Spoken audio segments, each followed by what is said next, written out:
SER Podcast. Estás escuchando El Abierto de Hoy por Hoy. Cada día analizamos las noticias más relevantes de la actualidad, las claves políticas, económicas y sociales, con las voces de los protagonistas y los distintos puntos de vista de nuestros tertulianos.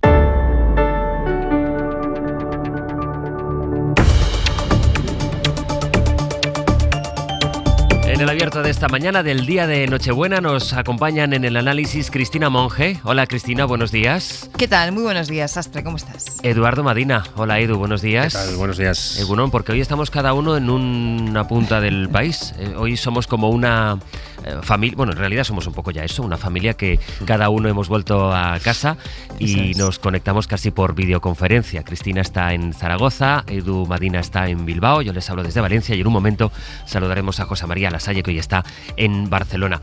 Bueno, y por ubicar algo también de Madrid, vamos a hacer allí la primera parada, si os parece, en el mercado de la cebada, porque nos parecía que en una mañana como la de hoy había que empezar con esta fotografía, cómo se están preparando los puestos, los mercados, los supermercados que hoy atenderán, si es que no lo han hecho ya, porque algunos han abierto antes de hora o antes de la hora habitual, para empezar a recibir a los cientos de personas que hemos dejado para el final.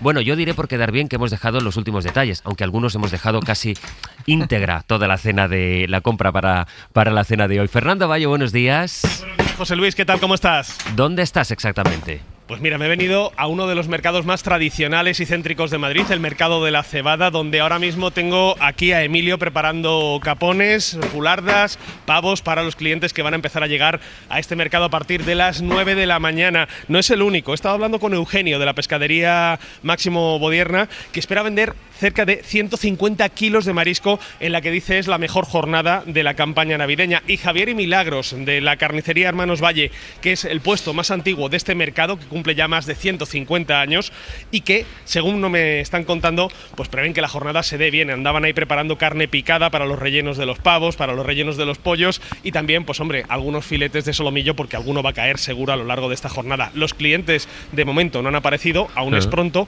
las puertas del mercado abren a las 9 de la mañana, pero aquí ya se huele que va a ser una jornada intensa de trabajo. O sea, somos unos cuantos los que dejamos la gran cantidad de la compra para hoy, para el último día, ¿eh? Efectivamente, las compras de última hora siempre no fallan. Además, en producto fresco mucha gente piensa que no se puede congelar. ¿Por qué va a congelar uno un solomillo y luego descongelarlo el día de Nochebuena? Perfectamente se puede hacer y de esa manera pues, probablemente se ahorra el desbarajuste del precio que tiene la carne en los últimos días de esta campaña navideña. Lo mismo pasa con el pescado, con el marisco, con todo, vamos. Si es que la clave aquí son los precios. Bayo, gracias. A ti.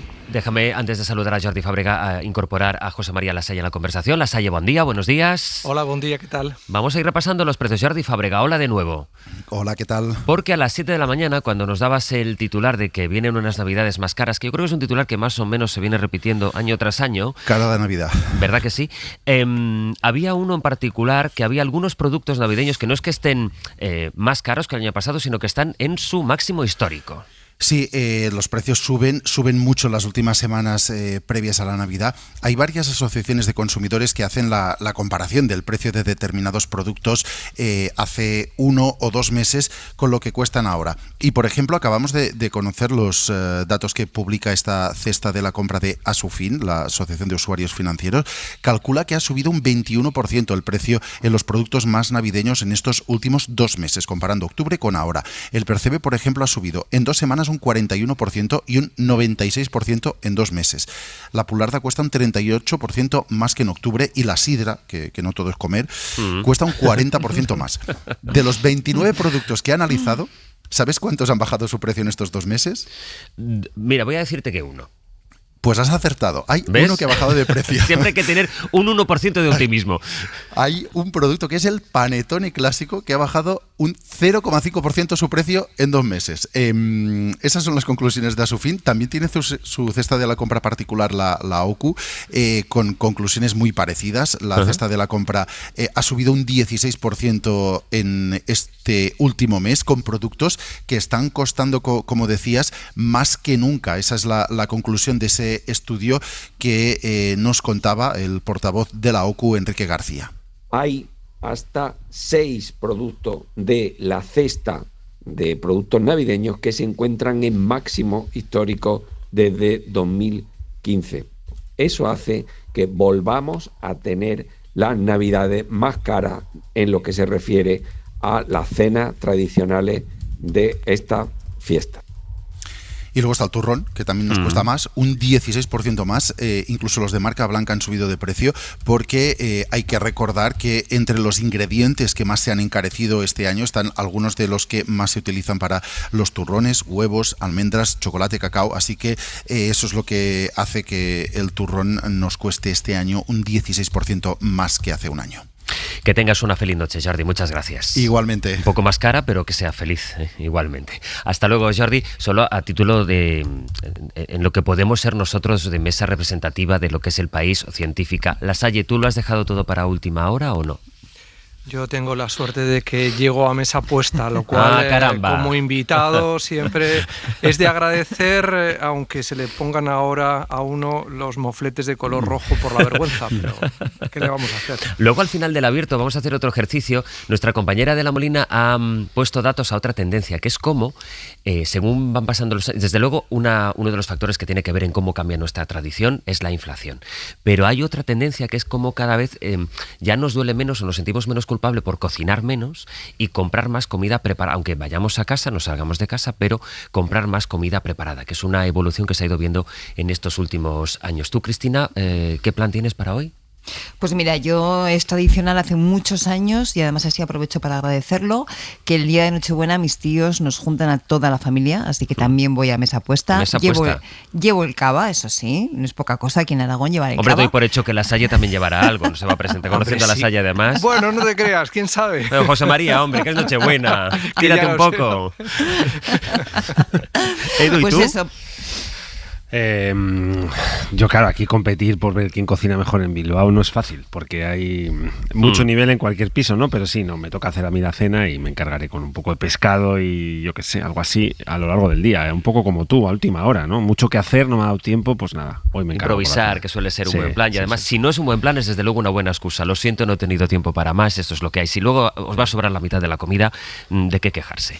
En fin, y 37, queríamos empezar esta mañana con el gran asunto, porque junto con el frío, hoy es el gran tema de conversación. A la vuelta ya, las claves políticas que son, por desgracia, mucho menos agradables.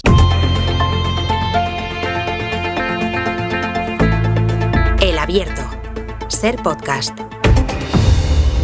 Y a veces la actualidad sola, igual que el calendario, te va sirviendo los contrastes, porque justo en una mañana en la que pues todo el país, la gran mayoría del país, va a estar pensando en aquello con lo que empezábamos el abierto, hay una fotografía muy particular y concreta que no queremos olvidar, que ocurre también en nuestro país y que nos sitúa sobre otra realidad, la de las personas migrantes, 400 personas migrantes que saben fueron desalojadas hace ahora una semana por el impulso del Ayuntamiento de Badalona, el alcalde de ese municipio, uno de los más grandes de Cataluña, Xavier García Albiol, del Partido Popular, lleva años con una campaña y un discurso muy concreto contra la inmigración y ha querido visualizarlo, ejemplificarlo de alguna manera con ese desalojo, sin ofrecer alternativa habitacional a las personas que allí vivían, con el resultado de que estas personas llevan, muchas de ellas, varios días, muchos días, soportando condiciones de lluvia y de frío, viviendo como pueden, donde pueden, en concreto bajo un puente, que es donde está en este momento, contándonos su situación ya desde las 8 de la mañana, nuestra compañera Andrea Villoria. Andrea, buen día otra vez. Hola, buen día. Sí, estoy ante este puente de la C31, que es la carretera de salida de Barcelona hacia la costa norte, donde hoy se espera que cientos de miles de coches salgan a cenas de Nochebuena y vacaciones de Navidad. Y la fotografía aquí es la de esos coches que empiezan a circular por encima, y debajo hay más de 50 tiendas de campaña, donde hace días que duermen 140 personas migrantes desalojadas. Vemos tiendas, bicicletas, carros de chatarra y mantas y ropa tendidas en barandillas todavía mojadas tras días de lluvia. A lo largo de la mañana tienen que volver aquí, a este punto, técnicos de la Cruz Roja a ofrecer a estas personas alojamiento temporal para los próximos 2 meses, gracias a un acuerdo que se cerró anoche entre entidades sociales, la Defensora del Pueblo catalán y la Generalitat, que han ofrecido, buscado y sufragado locales, pisos, albergues o incluso hostales fuera de Badalona. Y ayer estos técnicos ya vinieron a realojar a las personas más vulnerables, pero muchos decidieron quedarse bajo este puente en la calle, como Janela. Sí, esto está siendo muy duro porque para esta fecha es inhumano sacar a tantas personas y yo, por ejemplo, tengo muchas cosas. ¿Qué voy a hacer con todo eso? Yo soy muy cristiana, sí, gracias a Dios. Y es un día para mí muy triste porque se supone de que Dios no tiene que proteger, pero yo no entiendo esta protección aquí. No lo entiendo, no lo veo. Janela, que se emocionaba en la víspera de Navidad porque esta cubana dice que es muy cristiana y lamenta pasar la Nochebuena en la calle. Ella, de momento, ha seguido aquí porque desconfiaba de una solución que le obligaba a irse a Malgrat de Mar, a 50 kilómetros de Badalona, donde tiene, aunque precario, un pequeño trabajo que le da algo de dinero para subsistir, y lo tenía que hacer pues con apenas una mochila con varias cosas, abandonando pues su bicicleta o su tienda de campaña. En cualquier caso, esta solución que se ha planteado para estas personas ha tenido que salir del Govern y de las entidades sociales, como por ejemplo Cáritas o la Cruz Roja, ante la incomparecencia del Ayuntamiento de Badalona, que era a quien le competía atenderles. De hecho, incluso la jueza que avaló el desahucio les obligaba al ayuntamiento, a los servicios municipales, a realojar y a ofrecer una salida social a estas personas. Por eso, ayer la Fiscalía tomó cartas en el asunto y requirió por vía judicial al ayuntamiento de Xavier García Albiol qué medidas sociales ha aplicado hasta ahora. La situación en Badalona de estas personas que viven, que malviven y bajo un puente, como nos describe Andrea, después de días de mucha lluvia y expuestos al frío que está haciendo en las mañanas de este mes de diciembre. Andrea, gracias. A vosotros. Ayer estuvo García Albiol en Ser Cataluña y le preguntaba a Marina Fernández, nuestra compañera que conduce el programa Aquí Cataluña, si el alcalde de Badalona no se estremece cuando ve estas imágenes de gente expuesta a este frío y a estas condiciones. Vostè, quan aquest cap de setmana ha vist les imatges d'aquestes persones, desenes de persones pelant-se de fred a sota un pont, sota el pont de la autopista... ¿Usted cuando este fin de semana ha visto las imágenes de estas personas, decenas de personas muertas de frío debajo de un puente en una autopista, con la carretera mojada porque llovía mucho, durmiendo al raso, ¿no se le remueve algo en el estómago cuando ve esas imágenes? No se li remou l'estómac quan veu aquestes imatges? Clar que sí. Es que si no, no sería una persona, aleshores sería... Claro que sí, es que si no, no sería una persona, sería otra cosa, claro que sí. Pero usted sabía que esto acabaría así. Pero usted sabía que això acabaria així. Yo sabía que durante un tiempo tendríamos una cierta tensión, pero también sabía que los vecinos llevaban mucho tiempo, los vecinos del barrio de Los Remedios y del barrio de San Roc, viviendo una situación de inseguridad que estaban desesperados. Es que era un infierno para ellos. Es que era un infierno para ellos. Él contó en esa entrevista con nuestros compañeros de la SER en Barcelona, donde, según el alcalde Albiol, que dijo que había estado dentro del edificio, había mafias y delincuencia. En fin, coincide todo esto, Cristina, con el contexto político que estamos viviendo. Bien es verdad que esta estrategia sobre la inmigración de Albiol no es nueva, ni tiene que ver con el contexto más inmediato, y además son las fechas que son, y aunque no lo fueran, pero es que además se produce en este justo momento del año. Bueno, quizá eso lo haga especialmente impactante porque parece que estamos más sensibles todo con este tipo de cuestiones, ¿no? Pero aunque ocurriera un 10 de agosto, da igual, ¿no? Y efectivamente el actual alcalde de Badalona, el señor Albiol, lleva mucho tiempo, yo diría una década ya, con este tipo de políticas referentes a la migración, donde desde el principio ha intentado, no solamente él, sino todos los que articulan este discurso, pero yo creo que fue de los pioneros en este sentido, ¿no? Similar o asimilar el concepto de migrantes con la idea de conflictividad social, con la idea de delincuencia, con la idea de alguna forma de peligro, y eso es algo pues muy relevante para entender después cuestiones que ocurren, y ahora mismo se hace de la forma más cruel, dejando en la calle sin realojar, porque hay que recordar, pues si alguno de los que nos están escuchando se les ha olvidado, que cuando la jueza emitió esa sentencia acerca del desalojo de aquel instituto, lo que dijo es que había que desalojar y realojar. Las dos cosas, ¿no? Desalojar por el peligro que todo esto suponía y realojar a estas personas en otros sitios. Pues bueno, el realojo parece que finalmente de los últimos que quedaban por tener un techo ha ocurrido esta noche gracias a un acuerdo, pero el alcalde realmente lo que estaba haciendo era un ejercicio de antipolítica. La política está para solucionar los problemas, la política está para mejorar la convivencia, la política está para apostar por la cohesión social. Y cuando se sacan a un conjunto de personas de lo más vulnerable de la sociedad en estos momentos sin darle una alternativa, realmente no se está mejorando la convivencia y ayudando a resolver los problemas. Al revés, se están tensionando la convivencia y se están provocando o por lo menos está ayudando a que puedan surgir mayores conflictos, ¿no? Yo en este caso también quiero mirar al otro lado, y quiero mirar al lado tanto de las entidades sociales como de aquellos funcionarios municipales que nos están diciendo, Cáritas, Cruz Roja, nos están diciendo continuamente que se están desviviendo, ¿no? En lo que está en su mano para hacer lo que pueden, pero que es verdad que luego topan pues con esos problemas de quien manda, en definitiva, que en este caso es el alcalde, ¿no? Entonces, viendo los dos lados, viendo la parte de la política y viendo la parte de la sociedad civil o de los profesionales que están haciendo su trabajo pensando en, pues eso, en mejorar la convivencia y en mejorar la vida, pues realmente es muy angustiante ver lo que tenemos por delante. Si a eso le unes que después, hoy La Vanguardia adelanta los 4 criterios que Vox quiere poner encima de la mesa para pactar con el Partido Popular en Extremadura, y uno de ellos vuelve a ser el rechazo a la migración. Entonces, bueno, pues esto es uno de los grandes peligros que en estos momentos tenemos en nuestro día a día.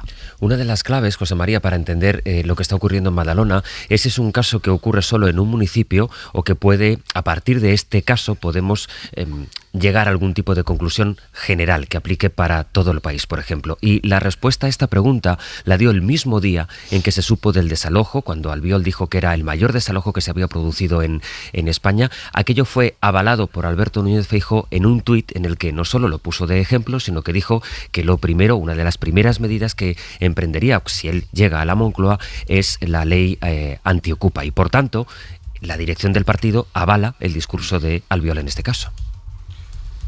Bueno, yo creo que el discurso de Albiol trasciende las fronteras de lo razonable y también de la política más táctica, porque lo que está poniendo de manifiesto es que se está señalando un aparente problema relacionado con la ocupación y con determinadas situaciones que puedan producirse de delincuencia en escenarios muy concretos y generalizándose y maximizándose y proyectándose sobre el conjunto de la inmigración y planteando, por tanto, un problema que tiene que ver con un vector autoritario y xenófobo que va creciendo y expandiéndose en el conjunto de las sociedades democráticas y que tiene al inmigrante como punto de referencia y como chivo expiatorio de muchos malestares sociales, ¿no?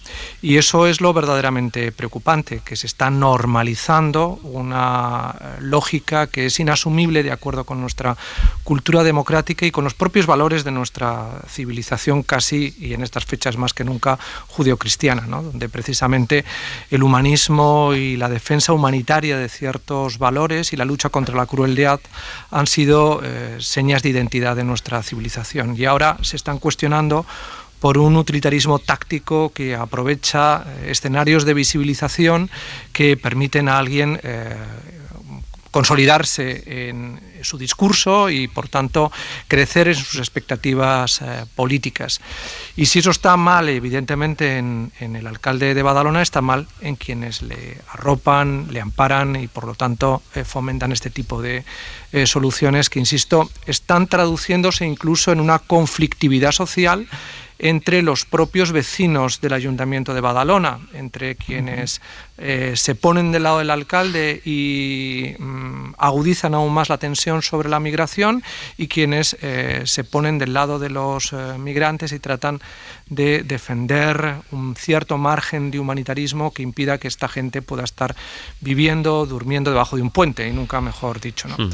Esto es lo que debería plantearse como trasfondo y, sobre todo, no hacernos trampas al solitario, en el sentido de que el 80% de la renta que genera como crecimiento del PIB en nuestro país la traen los inmigrantes con su trabajo.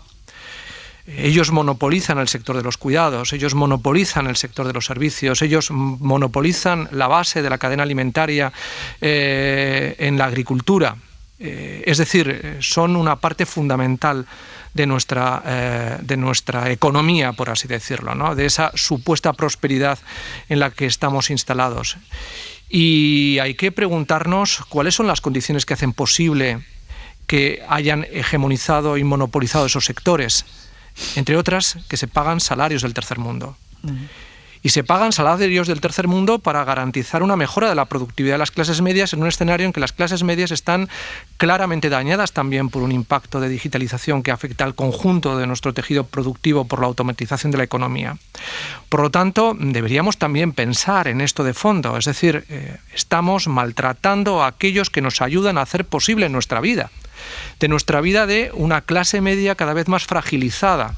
Y en cambio, la crueldad la estamos proyectando diariamente sobre quienes todavía son más débiles y comparten con nosotros las migajas de los restos de nuestra prosperidad. Claro, es para hacérnoslo ver como sociedad.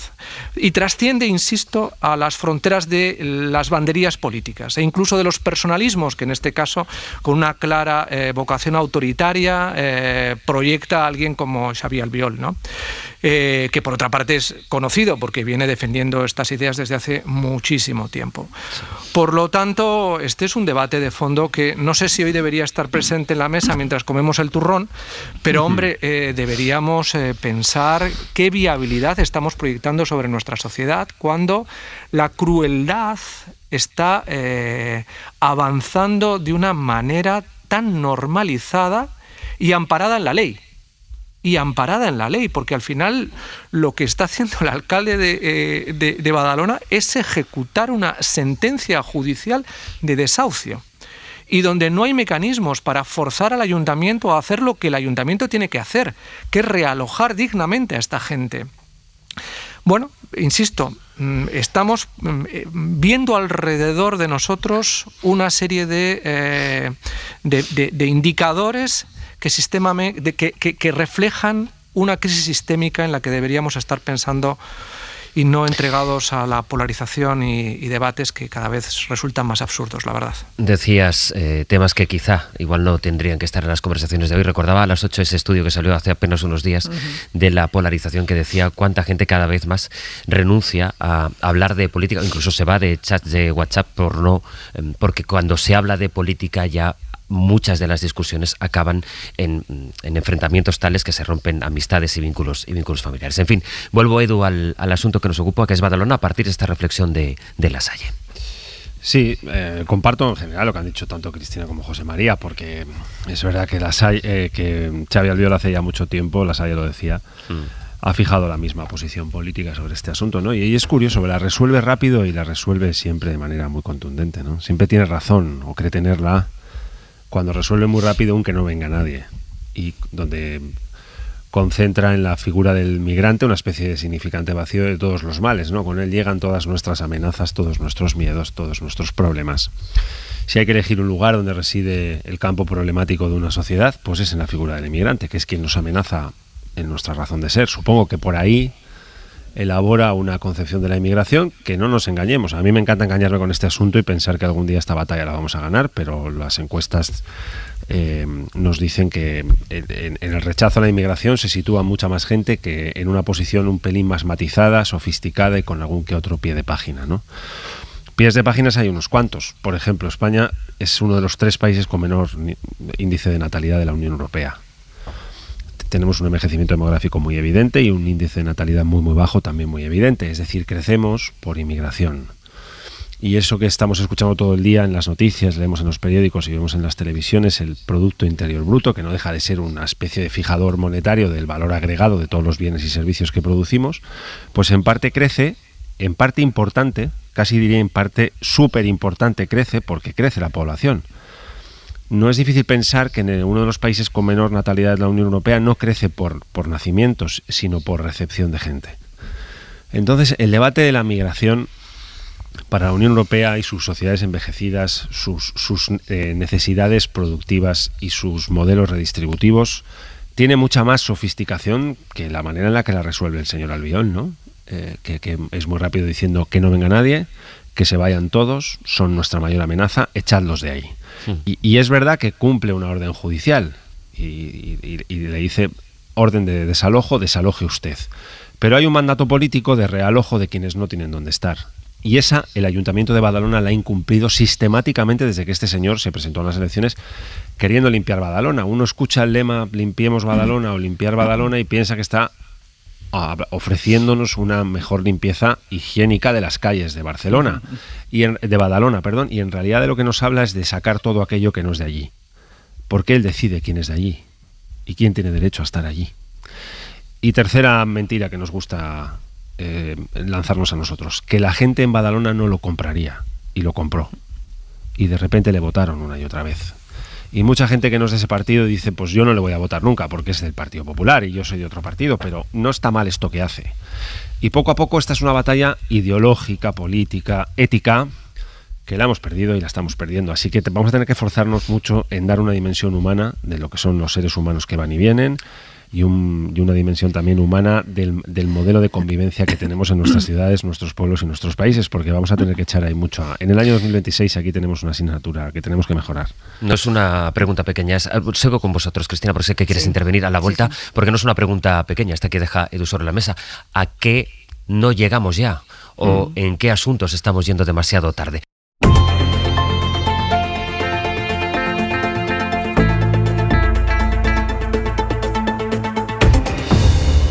Abierto de 24 de diciembre que compartimos con Eduardo Madina, con José María Lasalle y con Cristina Monge, con quien me gustaría retomar la conversación y la pregunta, el dilema casi que dejaba antes de las noticias de las 9 Eduardo Madina en esta mesa de si, bueno, ahí hablábamos de la inmigración y de la situación que ocurre en Badalona, Cristina, con la pregunta, por no engañarse tampoco, de que hay una gran mayoría de gente o hay un gran volumen de personas que tiene sobre la inmigración una percepción que es muy difícil ya a estas alturas cambiar, o es por lo menos muy difícil introducir nuevas sensibilidades u otra manera de mirar la inmigración. Y por eso yo decía, no sé si hay algunos debates para los que ya es demasiado tarde. Cristina. Bueno, yo creo que tarde no, pero es verdad que hay que operar ya sobre una realidad que ha cambiado, ¿no? Y que es esa percepción. Cuando Edu ha planteado el tema, ¿no? De, bueno, es conocido la posición de Xabi García Albiol respecto a la migración y ha sido apoyada por muchos de sus vecinos. Me he ido corriendo a ver el resultado electoral de las últimas municipales allí en Badalona, y efectivamente la candidatura del Partido Popular, encabezada por Xabi García Albiol, obtuvo un 55,73% de los votos. Ahí es nada, con una subida muy importante de concejalías. Y efectivamente su discurso, como hemos señalado todos, no es nuevo. Se sabe lo que está opinando, ¿no? Respecto a los temas de la migración. A esto hay que unir otro tema que conocimos hace unas poquitas semanas, ¿no?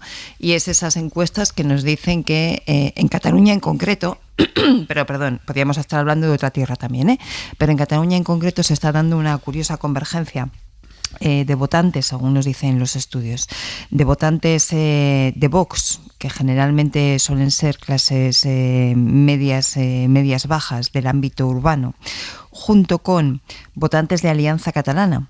Están más reflejadas en clases medias altas del ámbito rural, que tienen como común denominador, les diferencian muchas cosas, pero tienen como común denominador el rechazo a la migración. Unos, los primeros, porque les culpabilizan a los migrantes de fallos que en realidad son fallos del sistema público. Es decir, les culpan de retrasos a la hora de acudir a un médico y que te atienda, o de retrasos o de problemas a la hora de conseguir una beca para un comedor escolar, por ejemplo, ¿no? Y en vez de fijarse en dónde están fallando los servicios públicos, es la enésima pelea del penúltimo contra el último, donde se está, de alguna forma, también desde las administraciones, mejor dicho, desde algunas opciones políticas, se está azuzando esa idea, ¿no? de la pelea contra de los que menos tienen entre ellos. Y por otro lado, desde el punto de vista de esos votantes de Alianza Catalana más propios del ámbito rural, dicen sentirse amenazados en su identidad por la afluencia de migrantes. Bueno, estamos hablando de Cataluña porque estamos hablando de Badalona, sí. Podríamos hablar de otras comunidades autónomas y cada una tendría sus fenómenos, ¿no? En Extremadura hemos visto también, por ejemplo, estos días, como en zonas donde hay bastante migración, en Tayuela, por ejemplo, ¿no? El pueblo con un 25% de migrantes, se ha disparado también el voto a Vox. Es decir, es un tema fundamental en estos momentos de pérdida de calidad democrática, de deterioro de la convivencia y de apoyo a la ultraderecha. Muchas veces, cuando se culpa la migración, en realidad lo que se está haciendo es vincularla con pobreza y con desigualdad. Y efectivamente, si en unos determinados barrios o unas determinadas poblaciones hay problemas ahora para acudir a un centro de salud y que te atiendan en un plazo razonable, o hay problemas para conseguir una beca de comedor o una plaza escolar o la atención de los servicios sociales, lo más fácil es buscar el chivo expiatorio de fijarse en el migrante y culpabilizarlo, en lugar de pedir explicaciones a esos servicios públicos, o mejor dicho, a los responsables políticos de esos servicios públicos que no están cumpliendo con su función de garantizar el estado del bienestar para el conjunto de la población. Una población que está creciendo y que gracias a eso somos más ricos, y una población que ya es más diversa y por lo tanto necesita una atención pues mucho más sofisticada y de mayor calidad. Permitidme incorporar, voy contigo, José María, pero por incorporar, porque apela Cristina como el discurso de la extrema derecha está muy focalizado en esto y cómo esta percepción tiene cada vez más acogida por parte de muchos ciudadanos que antes pues no tenían esta posición y ahora sí la expresan, y que además tiene que ver con algo que analizan o que concluyen por lo menos en la dirección del Partido Popular y están a punto de ponerlo a prueba en Extremadura, que es la alianza con la extrema derecha no genera el temor o rechazo, rechazo quizás sea la palabra más adecuada, que generaba o que podía generar hace un tiempo en nuestros electores. David Junquera, buenos días. Hola, ¿qué tal? Buenos días. Esta puede ser en parte una de las claves que haya movido al Partido Popular a expresar, ayer lo hizo su portavoz en el Congreso, a decir sí, nosotros, Extremadura ha votado, en un 60% han votado o al PP o a Vox, Extremadura quiere un gobierno de derechas, dijo literalmente la portavoz, y ahora lo que tienen es el debate de si con Vox dentro o fuera de sus gobiernos. Es decir, no hay ningún tipo de debate a raíz del resultado extremeño en lo que tiene que ver con contar con Vox. Hay otro tipo de debates que se están bullendo. Si hay que hacer otro modelo de campaña para comicios venideros, si hay que zurrar más o menos a Abascal, si se debería aceptar el voto del Partido Socialista para investir a Guardiola y sobre todo eso que decías, Vox dentro o Vox fuera del gobierno. No sé si finalmente pidiera estar en los gobiernos. Yo les veo muy cómodos fuera, en la oposición. La verdad, no les veo con muchas ganas. Estaban en los gobiernos y decidieron salirse porque no les gustaba la gestión. En cualquier caso. Y yo creo que tiene que haber un entendimiento. Los extremeños aunque Guardiola lo haya sugerido, Esther Muñoz no cree que Vox quiera entrar en los ejecutivos, y otro que pronto igual tiene que afrontar ese dilema piensa parecido. Este es Jorge Azcón con nuestros compañeros de la SER en Aragón. Yo creo que Vox no va a querer entrar en el gobierno. Asumir el gobierno significa asumir responsabilidades. Un gobierno significa tener que tomar a veces decisiones difíciles. Creo que Vox se siente cómodo en la oposición, muchas ocasiones, diciendo cosas que luego en la realidad y en la práctica pues son prácticamente imposibles de cumplir.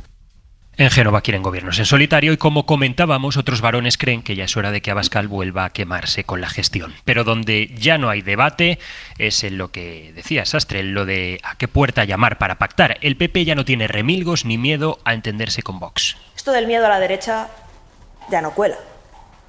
Vemos que el Partido Socialista, la izquierda, sus voceros, etcétera, llevan agitando el miedo a la derecha y a la ultraderecha durante años. Y lo que es evidente tras las elecciones en Extremadura es que no cuela. Completamente naturalizados los pactos, es más, fuentes del PP presumen de que mientras el PSOE cada vez lo tiene más complicado por la variedad de marcas y socios que necesita, para ellos pactar en el bloque de derechas es fácil a pesar de diferencias puntuales. Es lógico que entre dos partidos que seamos distintos, pues en determinados momentos haya tensión, porque planteamos cosas distintas y es lógico y normal, ¿no? Ahora, yo lo que creo es que tenemos que hacer una lectura real y correcta de lo que ha pasado en Extremadura. Y por lo tanto lo que tendremos que hacer es ponernos de acuerdo. Pues a la espera de lo que pidan, ponerse de acuerdo rapidito con Vox es la hoja de ruta del PP y nada de mirar al PSOE, porque si se alcanzara algún tipo de acuerdo de investidura con ellos en Extremadura, eso podría afectar a las elecciones por venir en Aragón, Castilla y León o Andalucía. David, gracias. Gracias. Es la migración o el discurso, José María, sobre la migración lo que ha tenido por bandera Vox con esta frase que escuchamos ayer de la portavoz del Partido Popular diciendo el miedo a la derecha ya no cuela. Bueno, porque se va normalizando un escenario en el que muchos de los aspectos que formaban parte del discurso de la guerra cultural que practicaba Vox como sucursal de esa internacional reaccionaria que opera desde Estados Unidos y que coloca una serie de mensajes que confrontan y que chocan directamente con el sustento intelectual e ideológico de las democracias liberales, pues va abriéndose camino y se va de alguna manera asentando en el suelo electoral de Estados Unidos y del conjunto de las democracias liberales. Y en España está pasando también. Y está pasando porque, bueno, más que un rechazo al migrante, que en un primer momento adopta, como pasó en Estados Unidos, un contenido muy vinculado al impacto de la desigualdad económica o de la inseguridad, va filtrando un discurso más profundo que en Estados Unidos ya se hace muy explícito, que tiene que ver con el supremacismo y que tiene que ver, y hay que decirlo así, con el supremacismo blanco. Es decir, en Estados Unidos hay muchas voces dentro del movimiento MAGA, con Richard Spencer a la cabeza, entre otros, que defienden la supremacía de los europeos raciales y que reclaman que una parte muy importante de la crisis que padece Occidente tiene que ver con el debilitamiento de los pueblos blancos frente a la lógica impuesta por Asia y por otras regiones que hacen fluir migrantes hacia las economías desarrolladas. Ese discurso es un discurso que cada vez se va haciendo más explícito y que conecta con una profundidad en el inconsciente colectivo de las sociedades europeas, que seguimos siendo mayoritariamente blancas y que tenemos una serie de componentes culturales indoeuropeos que deberían haber sido objeto de una adecuada reflexión pedagógica, pensando que porque pasó la Segunda Guerra Mundial y todo lo que representó el periodo entre guerras e incluso el imperialismo del siglo XIX, habíamos olvidado por el efecto de la historia lo que representaba ese tipo de discursos. Pero es que esos discursos están muy dentro, insisto, del inconsciente colectivo europeo, de esos europeos raciales que diría Richard Spencer. Y esto es lo que empieza a filtrarse y lo que se vive, por ejemplo, en Cataluña con Alianza Catalana, pero se vive incluso en comunidades autónomas donde el peso de la migración es tan pequeño como Extremadura y que, sin embargo, han tenido un reflejo electoral tan favorecedor de una candidatura extremista como es la de Vox. Frente a esto, no tenemos herramientas intelectuales, porque pensábamos que habíamos pasado página hace mucho tiempo. Hemos pensado en otro tipo de discursos más vinculados a los valores de la Ilustración, al igualitarismo de las sociedades democráticas, pero es que esto está desgraciadamente en nuestro ADN. Esto explica que una sociedad como Francia, que lleva 3 generaciones con presencia migrante de origen norteafricano, que ya son tan franceses como los franceses del Midi, sin embargo, haga posible que muchos sigan pensando que los franceses que de origen provienen de África, de Argelia, porque sus abuelos se posicionaron del lado de la República Francesa y no quisieron vivir en una Argelia independiente, no son franceses de pleno derecho. Y esto está pasando en Francia y explica el auge de la extrema derecha. España va a ser ajena a esta tendencia, a esta problemática casi telúrica que está en nuestro ADN. ¿Estamos realmente afrontando una reflexión profunda que nos coloque en este tipo de discursos y que empecemos a hablar de supremacismo? Esto es lo que deberíamos tener sobre la mesa, porque es algo absolutamente incompatible con los valores de nuestra civilización democrática, liberal, insisto, grecolatina, judio-cristiana. En fin, son coordenadas completamente ajenas y que nos retrotraen a una lógica del periodo entre guerras, pero que está también en el siglo XIX, que vuelven a activarse y resignificarse. Edu.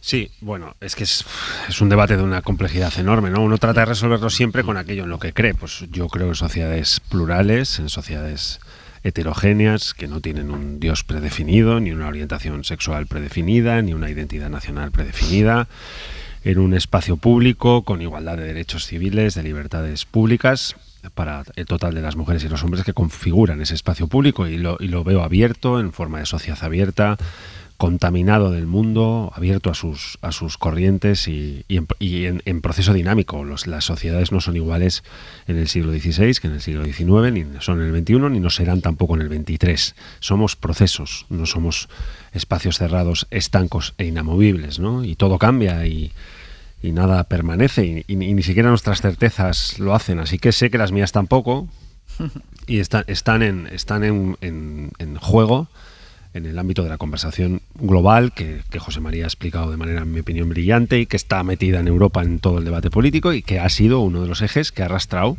sociológicamente la orientación de voto de países pues vertebradores de la certidumbre europea. ¿Qué es la civilización europea? El resultado de un proceso histórico de principios y valores de dignificación de la vida humana, de vida en sociedad y de democratización de nuestra manera de convivir.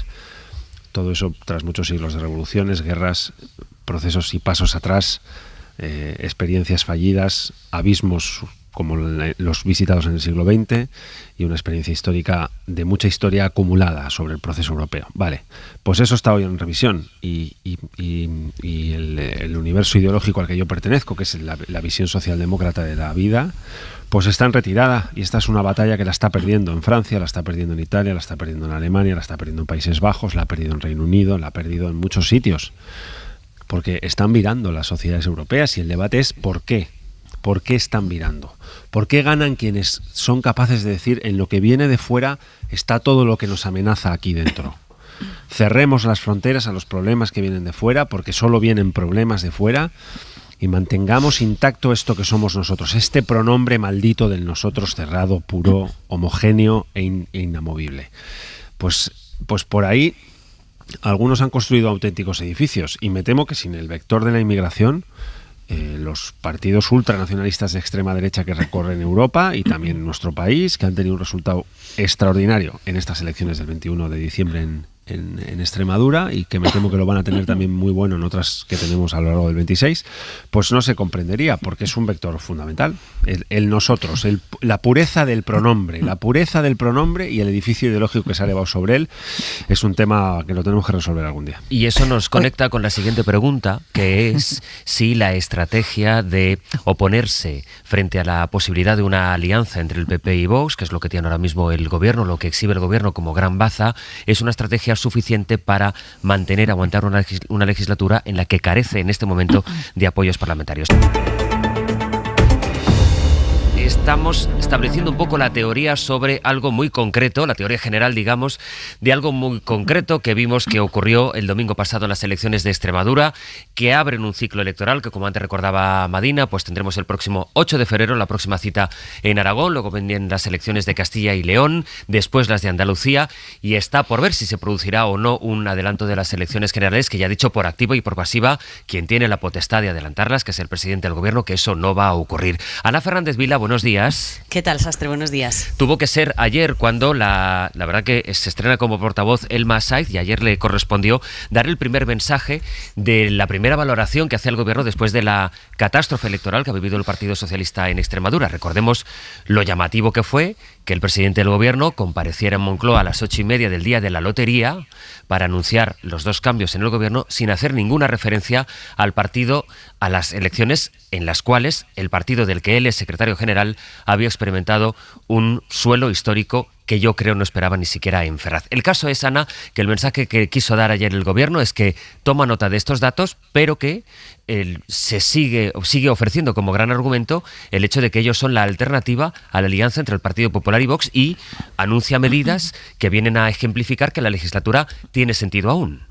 Sí, el gobierno sigue tratando de digerir la gran debacle extremeña de la que están tratando de distanciarse por todos los medios. Ayer el Consejo de Ministros aprobó ese nuevo escudo social, es lo que estaba previsto, pero Moncloa espera que esto le ayude a demostrar que la continuidad de la legislatura tiene sentido, que medidas como las de ayer son las que garantizan los derechos de la gente que el PP y Vox denuncian, ¿no? Como decías, que el PP y Vox ponen en riesgo con sus gobiernos autonómicos.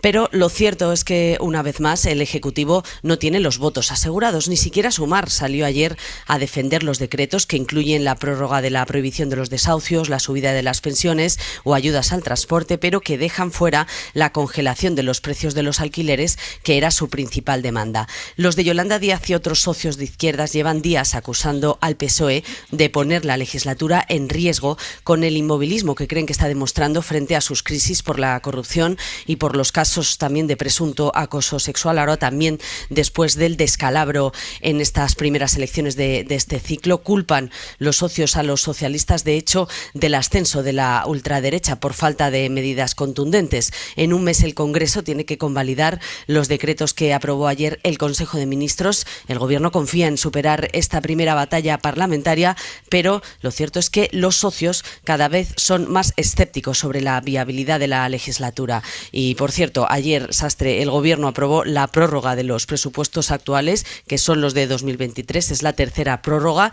que se aprueba sin que el Ejecutivo, en lo que llevamos de año, haya llegado siquiera a presentar las nuevas cuentas. Que es algo que dice la Constitución que hay que hacer, presentar. Yo creo que es antes de que acabe el mes de septiembre, que tiene la obligación cualquier gobierno de presentar su proyecto, registrarlo en el Parlamento, en el Congreso. Ana, gracias. A vosotros. Por tanto, la tesis del Gobierno, con el contexto que venimos analizando en el Abierto, visto que el Partido Popular dice que ellos van a pactar con Vox sin ningún tipo de reproche y que así interpretan el voto que han dado los extremeños, sin ningún tipo de debate interno.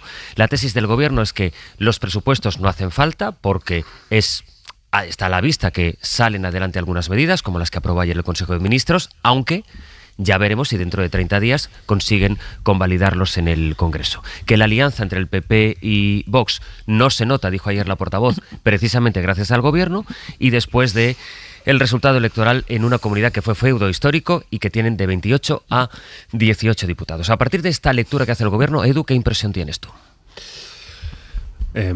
Bueno, tengo la impresión de que el PP va a pactar con Vox, lo que no sé en qué contenidos ni a cambio de qué, pero yo creo que María Guardiola va a obtener la confianza de la Asamblea de Extremadura de una manera o de otra, más caro, más barato, no lo sé, pero creo que esa es la ruta marcada a partir de un vuelco sociológico que me lo cuentas hace unos años y no me lo creo, porque creo que Extremadura es una comunidad autónoma que durante todo el ciclo autonómico ha dado señales ideológicas en una dirección, en clara contradicción con lo que ha dicho en estas elecciones del día 21, donde el 60% de la población vota al Partido Popular o a Vox, y solo el 35% lo hace a Podemos o al Partido Socialista, ¿no? Así que ha pasado algo de fondo y de extraordinaria profundidad. Sé que tiene particularidades la región, que en esta coyuntura tiene particularidades por las circunstancias de un proceso judicial abierto contra el señor Sánchez, contra la imputación de un candidato que es el del Partido Socialista. Sé que había variables, un adelanto electoral, bueno, muchos elementos que quizá se analizan desde la perspectiva de la coyuntura, y a mí me gustaría que se quedaran ahí y no fueran el principio de un cambio de fondo estructural en una sociología, la de la sociedad extremeña, que ha dado, como decía antes, señales en la dirección contraria, ¿no? A partir de ahí, bueno, yo creo que todo gobierno, cuando no puede sacar adelante un presupuesto, dice que no lo necesita, pero si tuviera los votos lo sacaría. El no lo necesito es cuando tienes los votos y no lo sacas. Cuando no tienes los votos, en realidad no lo sacas porque no los tienes. No porque no quieras tenerlo, sino porque no quieren otros que lo tengas.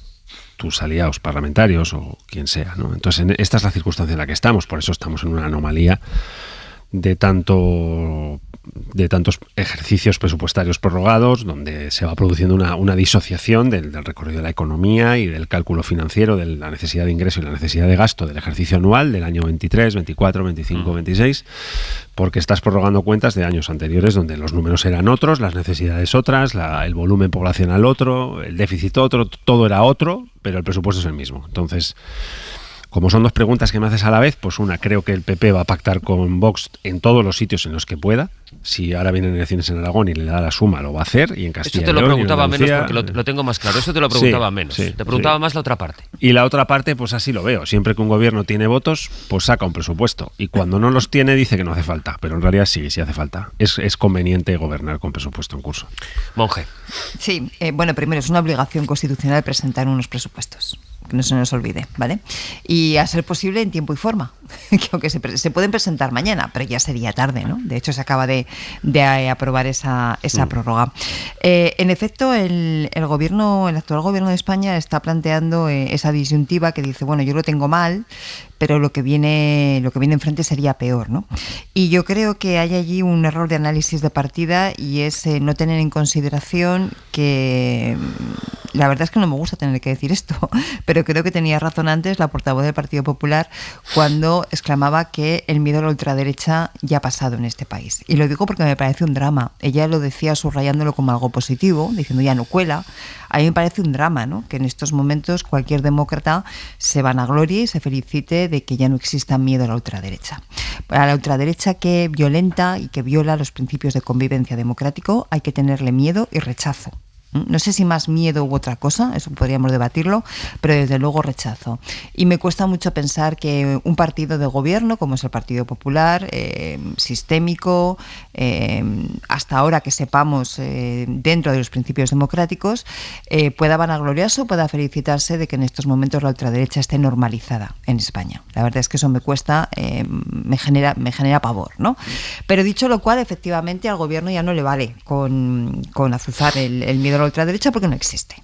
Un partido que se está situando, según encuestas, en torno al 17, 18, incluso 20 en algún caso % del voto, pues no es un partido que dé miedo. No tiene voto oculto, nadie le vergüenza decir que lo vota, sino que incluso algunos lo exhiben con orgullo, ¿no? Por lo tanto, eso no vale.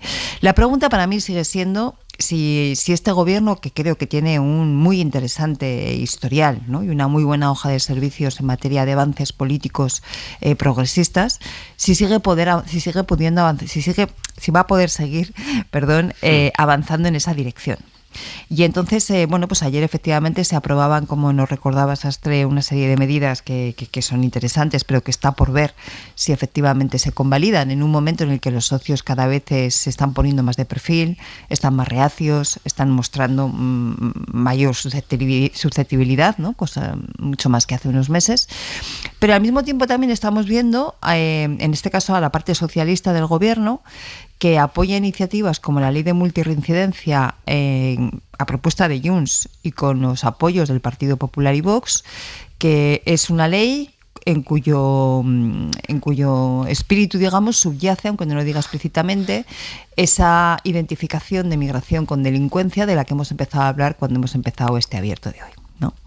Entonces, ¿hasta qué punto el actual gobierno progresista está en condiciones de seguir avanzando en esas políticas progresistas, o la debilidad y el encaje de bolillos y los equilibrios que tiene que hacer con sus socios parlamentarios le va a obligar a cuestiones como esta que acabo de mencionar u otras por el estilo?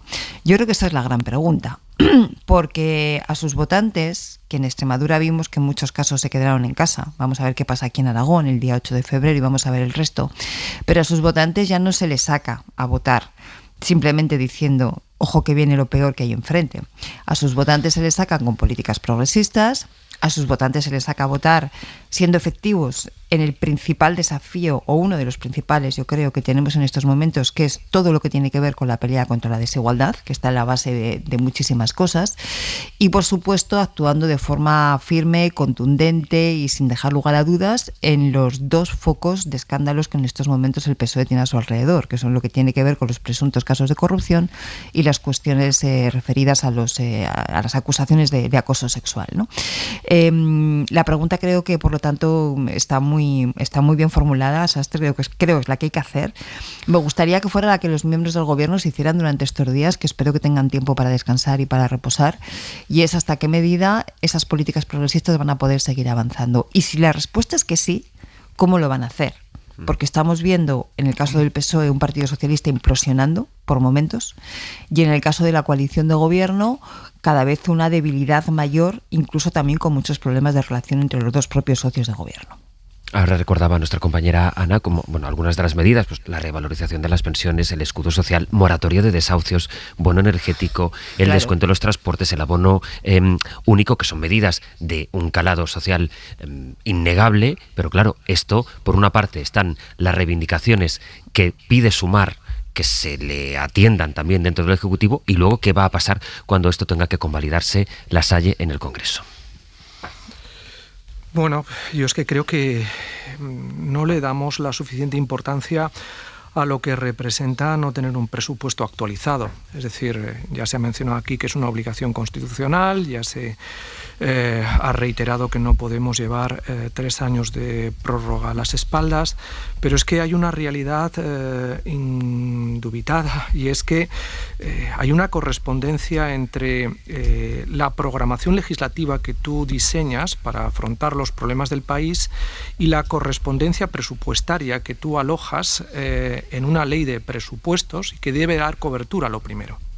Hay que tener en cuenta que el derecho presupuestario es complejo y te limita extraordinariamente la capacidad de ir haciendo circular partidas que en su momento asignaste hace 3 años para una determinada cosa, y ahora que ya no las estás ejecutando porque no tienes una política aplicable sobre ello, la tienes que llevar a otro ámbito de ejercicio de gasto.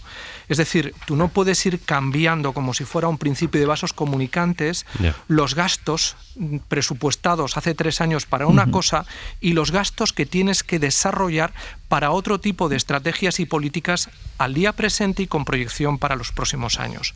Es decir, ahí hay un déficit en la técnica que afecta directamente a las propias políticas y a su ejercicio.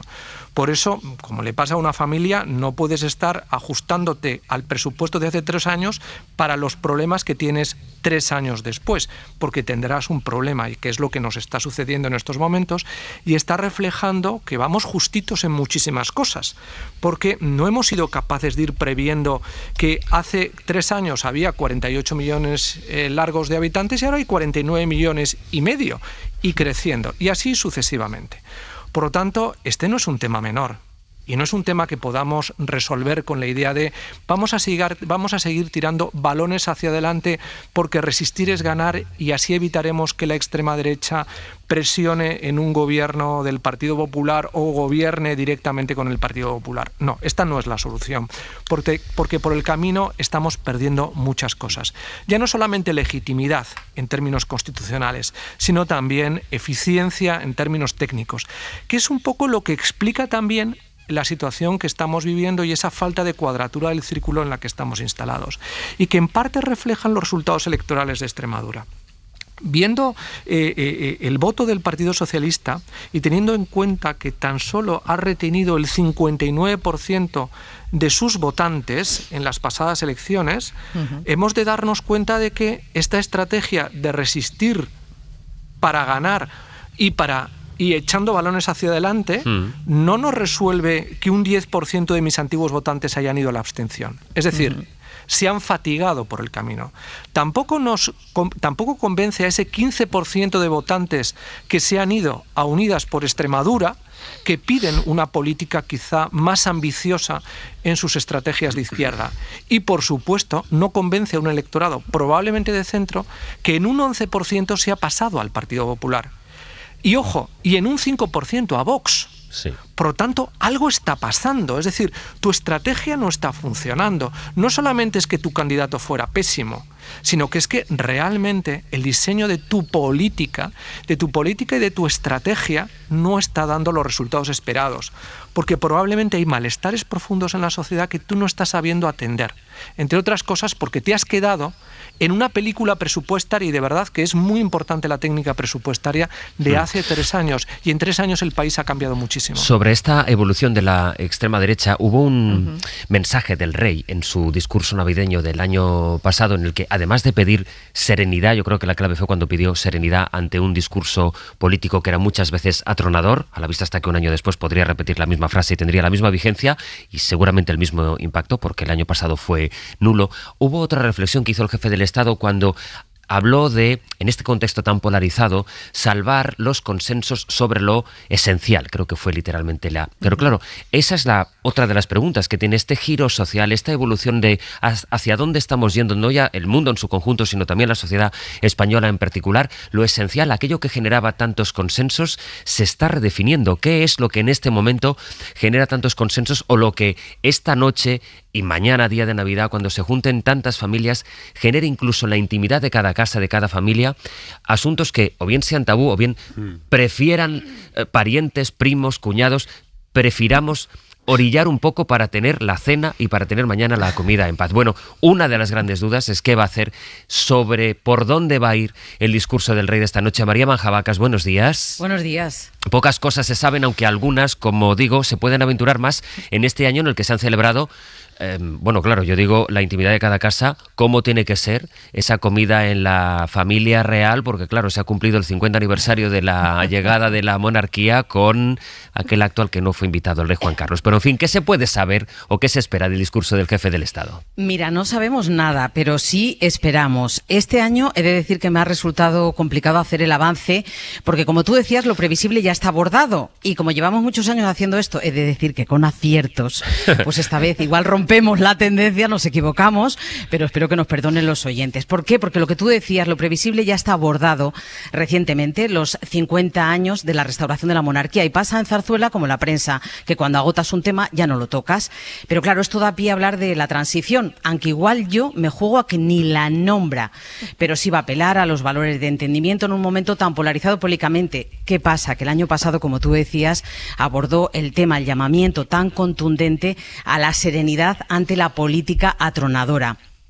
Doy por hecho, lo decías tú, que va a repetir este mensaje, con otras palabras. En un año, además, con tantos casos de corrupción, no me extraña que salga otro tic recurrente, la ejemplaridad que se le pide a los funcionarios públicos, incluido él. El respeto a las instituciones, el tema judicial. Será interesante ver cómo lo aborda, si lo toca, después de la condena al fiscal general del Estado. Normalmente los temas espinosos ni los trata. Algo en lo que me voy a mojar, los incendios. En todos los discursos se refiere a las tragedias que han pasado en el año. El pasado fue la Dana, otro el volcán. Este año seguro varios mensajes irán para la gente que luchó contra el fuego y para la gente que perdió tanto. No arriesgo también, si digo que habrá mensaje para los jóvenes, seguro. Referencia a la vivienda, probable. Al empleo precario, también probable. Esto no es todos los años, pero algunas veces aborda, por ejemplo, la violencia machista. Llevamos años que no lo hace. Igual es el año de tocar este tema. También está siempre concienciado con el cambio climático, el tecnológico, luego hace un repaso a la situación internacional y, bueno, parece que se referirá al frágil, alto el fuego en Gaza después del discurso que hizo la ONU pidiendo a Israel que terminara con la masacre. ¿Qué no va a nombrar? Al rey emérito. Por si alguien lo pregunta, no caben ni menciones ni veladas ni expresas, sobre todo en el año en el que más presente y en el año en el que más quebraderos ha dado a la zarzuela con esas memorias. Este es un tema que siempre, mira que siempre ha habido noticia sobre él, siempre pasa por alto. A ver si este año también me equivoco y que me perdonen los oyentes. Mañana vamos a contrastarlo, mañana día de Navidad, empezamos el Hoy por Hoy a partir de las 9 y es un clásico que empecemos saludando también a María Manjabacas para comentar el discurso del rey, que a veces ocurre con los discursos de los jefes de Estado, pues eso, como cuando vas al museo y necesitas que un guía te vaya explicando que el pintor ha querido decir aquí, y por eso cuando decía María, ni siquiera una referencia velada para que mañana no o esta noche no vayamos con la lupa de aquí parece que en esta palabra esdrújula quería decir, que es una referencia a su padre. Bueno, en fin, que mañana salimos de duda y vemos cuántos aciertos ha habido, que yo creo que habrá bastantes. María, gracias. Un abrazo, hasta luego. Un beso. Antes del cierre del abierto, que quiero que sea sobre una costumbre que hemos ido evolucionando hacia ella en Nochebuena. Sí quisiera, José María, aprovechar lo que sabes del mundo digital y de la regulación de las redes para que comentemos, aunque sea en 2 minutos, una noticia que hemos conocido esta madrugada. Es verdad que la Casa Blanca la ha dado a conocer en una de las peores tormentas para Donald Trump, cuando se van conociendo, se van desclasificando más archivos del pedófilo Jeffrey Epstein, y ahora se sabe que compartió con él más horas, más vuelos de los que se conocía. Y justo en este momento de gran polémica y en que los medios de Estados Unidos van abriendo con este asunto, justo esta noche Marco Rubio ha anunciado que la Casa Blanca va a sancionar a personalidades de Europa, pero especialmente realmente es la primera vez que ocurre a un excomisario europeo que se atrevió a regular las redes sociales para intentar poner coto a la difusión del odio. ¿Qué te parece esta sanción anunciada por Estados Unidos? Pues es la consecuencia de algo que viene haciendo Estados Unidos desde hace ya un tiempo, desde que llegó Donald Trump a la presidencia, ¿no? Y es incluso no sancionar negando el visado, sino a gente que le ha otorgado el visado cuando llega a Estados Unidos y se encuentra en la aduana en Los Ángeles o en Nueva York, negarle la entrada en el país y devolverle, después de quitarle el pasaporte y después de requerirle el ordenador, el teléfono móvil y mantenerle durante 2 horas en un cuarto, iba a decir, oscuro, sí. Filtrar toda la información que tiene, devolverle al avión, de vuelta a su país. Y esa situación se está dando, y esa situación está haciendo que mucha gente sea aconsejada por muchos funcionarios norteamericanos que todavía siguen sintiendo vergüenza por lo que está pasando en su país, que uno haga un filtrado y una limpieza rigurosa de sus redes sociales, de sus correos y de lo que ha podido publicar en medios de comunicación. Y de hecho, a algunos se nos ha aconsejado no ir a Estados Unidos precisamente porque pudiéramos encontrarnos en una situación de estas características, debido a la beligerancia que hemos podido proyectar con nuestras reflexiones sobre lo que representa Donald Trump, su administración y las ideas que le nutren. Por lo tanto, ahora se constata lo que ya se viene viviendo desde hace más de un año, y es que Estados Unidos está aplicando un filtrado con unas normas de legislación antiterrorista que están devolviendo a muchos ciudadanos europeos y de otros países por razones estrictamente ideológicas, intelectuales, políticas. Y ¿A ti te han aconsejado que no vayas a Estados Unidos? Digamos que a muchas personas nos han aconsejado que no demos ese paso. Pues qué manera de terminar 2025. A veces no sabe uno cuándo acaba la película apocalíptica. En fin, a las 9:47, pero es Nochebuena. Vamos a reconciliarnos un poco con la tradición, con los buenos sentimientos por lo menos. Empezábamos este abierto en un mercado y en un mercado lo vamos a acabar, pero antes les decía que hay una manera también de medirnos, de ver cómo estamos cambiando en las costumbres. Los platos preparados, que son una opción cada vez más habitual en nuestras mesas. Las ventas de este tipo de productos se han incrementado casi un 40% en los últimos 10 años. Y este auge se nota también en Navidad, se va a notar hoy y mañana. Adela Molina, buenos días. Hola, ¿qué tal? Buenos días. Porque supermercados y empresas de catering trabajan a toda máquina para abastecer una demanda que en algunos casos, Adela, duplica la habitual. Sí, el de hoy es uno de los días más fuertes para los servicios de platos preparados de muchos supermercados. En general lo es todo el mes de diciembre. En Alcampo, por ejemplo, su responsable nacional, Antonio Carabaña, dice que van a superar de largo las ventas normales. Igual estamos hablando de que pueda llegar a aumentar un 20% más que otros meses anteriores. O sea, respecto a lo que puede ser un septiembre o un mes de marzo, a lo mejor estamos hablando de un 20% más. Lo notan ellos y también empresas especializadas en comida preparada o los caterings. Un día como el día de Nochebuena, el día 24, pues podemos tener a lo mejor en torno a unos 600, 700 pedidos aproximadamente para ese día, y luego hay gente que... Es Antonio Lence, director general de una de estas empresas, de Viena Capellanes, y esos 600, 700 pedidos de los que habla son prácticamente el doble de lo que suelen recibir un día laborable. Los dos dicen que el perfil de consumidor navideño de comida preparada es bastante heterogéneo, aunque hay uno que destaca. Se relaciona mucho con la gente joven, y es verdad que están más habituados a este tipo de consumo, pero no hay que olvidar a una gran parte de la población, que son los jubilados, que recurren muchas veces a este tipo de consumo por diversos factores. Primero, porque cuando en una casa hay 2 personas, es más difícil cocinar para poca gente. A eso tienes que añadirle gente que vive sola. Esto ayuda a que ese tipo de consumo, donde yo puedo comprar mi ración, me lo pueda llevar a mi casa y me lo pueda comer más fresco que si lo tengo que congelar o me tengo que hacer un plato demasiado grande en casa. Hay también familias grandes que quieren una Nochebuena sin complicaciones y prefieren encargarlo todo o una parte de la cena, o quienes no quieren renunciar a lo que les gusta, aunque no coincida con sus compañeros de Nochebuena. Y a lo mejor hay 3 personas que se van a juntar para cenar, y a uno le gusta la carne, a otro le gusta el pescado y otro el vegetariano. Por ponerte un ejemplo, pues cada uno puede pedir su comida medida. O sea. Adela, ¿y qué es lo que más se compra? ¿Si se apuesta o no por lo tradicional? Pues triunfan los asados, que es algo muy navideño, pero también los acompañamientos, al menos en los supermercados, con un producto estrella. La patata panadera, que es un producto tiene un consumo brutal, o sea, es altísimo, ¿no? Como acompañamiento a lo que puede ser un asado, un pescado o cualquier cosa con la que quieras combinarlo. Eso para la cena, pero tiramos mucho también de platos preparados para el aperitivo con apuestas un poco más especiales. Unos canapés o unos rollitos, unos vasitos especiales de aperitivo que también tenemos, pequeñas delicatessen,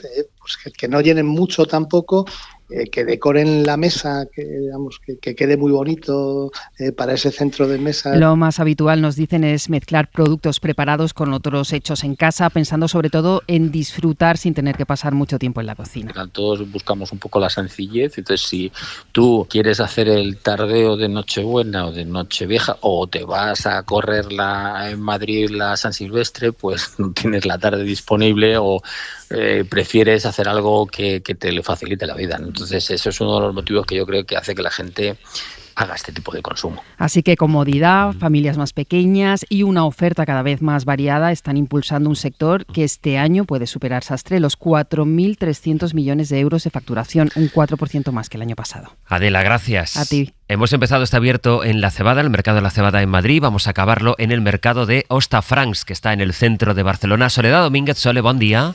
Hola, ¿qué tal? Buen día, José Luis. Y además, al hilo de lo que decía Adela, creo que estás ante un puesto de comida preparada. Sí, mira, hay dos en este mercado y la verdad es que ninguno de los dos da abasto. Hemos escuchado un comentario de uno de los paradistas que decía: cómo me gusta mi trabajo, pero ¿por qué se tiene que concentrar todo el trabajo en el mismo día? Hoy, exacto. Aquí hay muchísimas bandejas de canelones ya preparados con la bechamel. Sabéis que la tradición aquí es que se coman el día 26, pero para esta noche también pues hay mucha bandeja de canapé, de croquetas, de pimientos rellenos, de huevos rellenos también. Es una locura, nos dicen. Ellos están pendientes sobre todo de la libreta para ir tachando a medida que van entregando. En uno de los puestos han tenido, por ejemplo, un problema con el horno de los canelones y estaban diciendo a la clientela: oye, vais a tener que volver a partir de las 10:30, no es culpa nuestra, pero ahora mismo no podemos serviros. También hay bastante cola esta mañana en los puestos de pescado. Hay quien compró con previsión a principio de mes, ha pedido que le congelen el producto porque aquí los congeladores son más potentes. Hay quien se está atreviendo también con el producto fresco. Os voy a dar unos cuantos precios. La gamba fresca, 56 el kilo, las navajas gallegas a 65, los percebes a 89 el kilo. Sole, gracias. Hasta luego. Esto lo hago por ti, Lasalle, porque esto está relativamente cerca de la radio y como me has hecho sufrir por si no llevabas hoy nada donde vas a pasar la Nochebuena, lo tienes cerca. Bueno, yo soy uno de esos afortunados que pasará la Nochebuena acompañado y no nos olvidemos que casi 1 de cada 5 ancianos no va a pasar la Nochebuena con nadie. Y ese es un dato también que explica un poco este tipo de consumos, ¿no? Sí, así que somos unos afortunados. Desde luego que lo somos, es un día para celebrar eso y para, en fin, tener en la cabeza que es un día de muchos encuentros, afortunadamente, pero también es un día de muchas ausencias.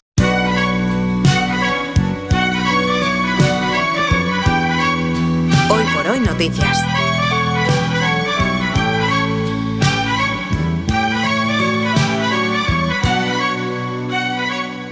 Ser podcast.